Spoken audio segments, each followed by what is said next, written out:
Hello, welcome to this video. In this video, let us take one problem on Stirling cycle. Now, let us read the problem. In a Stirling cycle, the volume varies from 0.03 to 0.06 meter cube. Now, the moment I see the term Stirling cycle, I would definitely draw PV and TS diagram. That is what I know. So, let us start with PV as well as TS diagram for a Stirling cycle. Okay. So, we have PV, pressure versus volume, temperature versus entropy plot, and we have reversible, this is isothermal heat addition 1 to 2. Then we have constant volume process here, that is where we are giving heat to regeneration. Then again 3 to 4 is constant temperature, 3 to 4 is constant temperature, and at last we again have constant volume. Okay. So that is our Stirling cycle. Okay, this is happening at temperature TH, constant temperature. This is happening at constant temperature TL. Same thing can be drawn in a TS plot. 1 to 2 is constant temperature, so it is going to be horizontal line in a TS plot 1 to 2. Then constant volume here 2 to 3, and you are giving heat to regenerator. Then 3 to 4 constant temperature heat rejection. Okay, and then 4 to 1.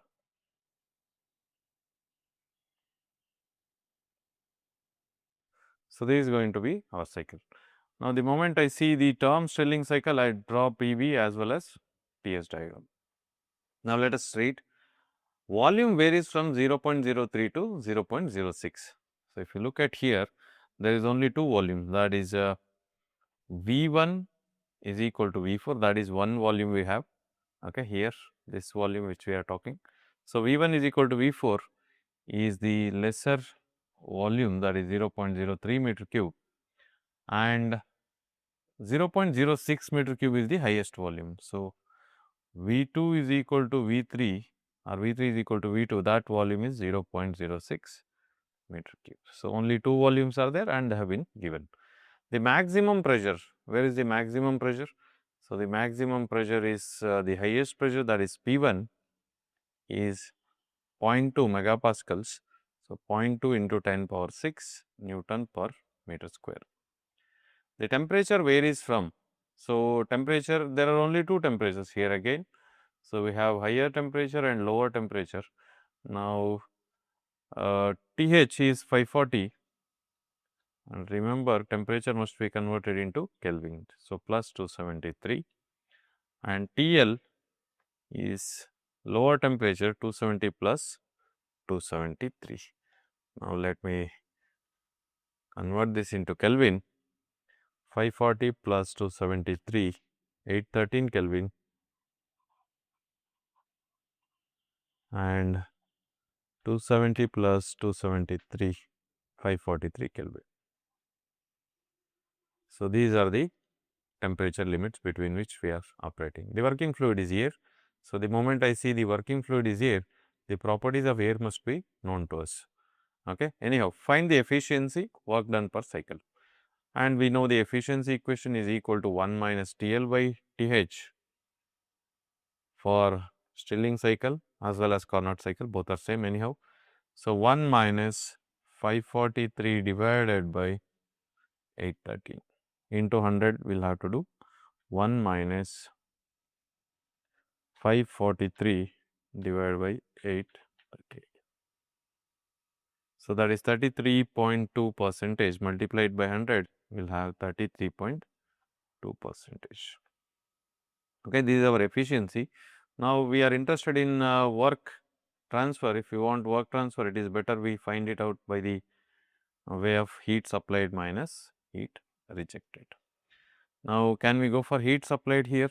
Heat supplied is happening in constant temperature here, and heat rejection is happening here at constant temperature, again at lower temperature.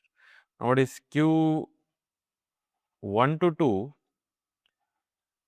we have done this earlier also, I mean during the derivation.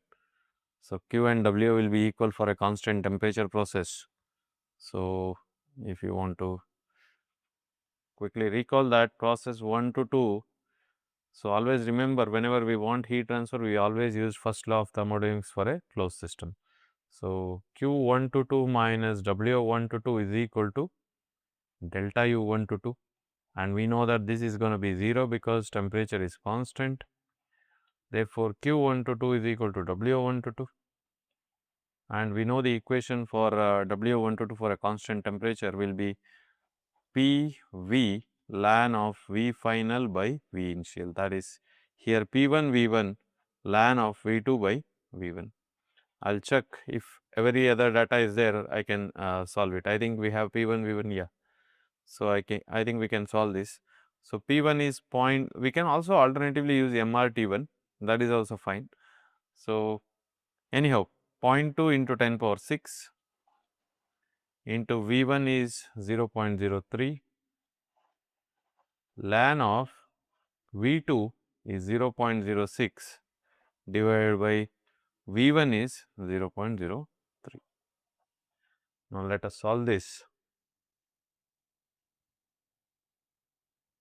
0.2 into 10 power 6 into 0.03 ln of 0.06 divided by 0.03.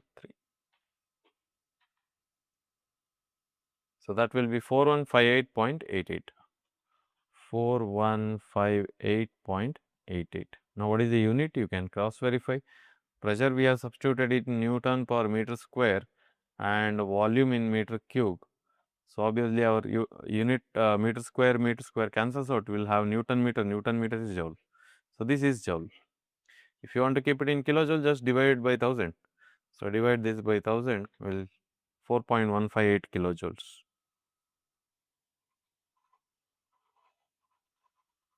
Okay. So, this is our Q, what is this? Heat supplied actually. Now, this is positive, no doubt about it, and Qs has to be positive. So, Qs is okay. All right. Now, let us go for the second part, that is QR we want. So, then only we will be coming back to equation heat supplied minus heat rejection, that is work net we can calculate. Okay. Now, in order to get the process I mean QR, let us consider process 3 to 4. Process 3 to 4, Q3 to 4 minus W3 to 4 is equal to delta U3 to 4. Okay. But this is 0 because temperature is constant. Then we have Q3 to 4 is equal to W3 to 4. Then we will have for this P3 V3 ln of V4 by V3, and this will be negative, that is answer will be negative because heat is rejected, that is true. But if we are using negative sign already here, so this cannot be negative. So, I will make this equation positive and call this as heat rejection. Make this positive and then I will call this as make this positive, because I will have to use this in equation 1 and already I have used negative sign in equation 1. So, P3 V3 ln of V4 by V3, just by doing this we can make this positive. And now the problem is that we do not have the value of P3, alright. So, since we do not have P3, I can use MRT3 or T lower ln of V3 by V4. Okay.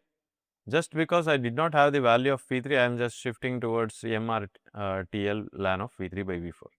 Now, remember only we can solve this, R value for air is known, but mass should be known. So, we know that, now this is what we know. We know that R for air is 287 joule per kg Kelvin. So, that is what we know. Mass has to be calculated. Now, how do we calculate mass? Calculate mass. We can use the equation 1, I mean the process 1 to 2 where we have this P1, V1 also we have, T1 also we have. I think we can use this P1 V1 is equal to MRT1 and we can calculate mass. So, P1 is known to us 0.2 into 10 power 6. Okay. So, unit should be balanced on both sides, remember, and V1 is 0.03. So, now this is in Newton per meter square and this is in meter cube. Left side we have Newton meter, which is joule. Alright. Now, mass should be in kg. This should be in kg and R should be in joule per kg Kelvin and temperature should be in Kelvin. Then we will have Newton meter and joule, both are same. So, R is 287. So, mass we will get it in kg. T1 is higher temperature TH. So, that is 813. That is the 813. Now, I think we can solve this equation and get the value of mass. 0.2 into 10 power 6 into 0.03 alpha equals. Now, the unknown I will just use alpha x into 287 into 813. Now, I will go for shift solve for x is equal to 0 and press equal. Now, that mass is 0.0257 kg. 0.0257 kg. Now, we got mass. I will come back to this equation. I will call this as equation 2. So, substitute in equation 2 and get the value of QR. Substitute in equation 2. So, therefore, QR is equal to 0.0257 into R is 287 and lower temperature is how much? Lower temperature is 543 ln of this V3 by V4. Now, what is V3 and what is V4? V3 is 0.06 by 0.03. 0.06 by 0.03. Okay. 0.0257 into 287 into 543 ln of 0.06 divided by 0.0.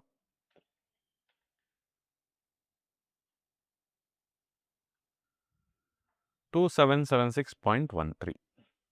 2776.13 and joule. So, this is our QR in joule.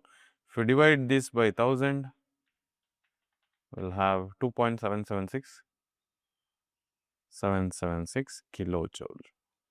Now, let me go for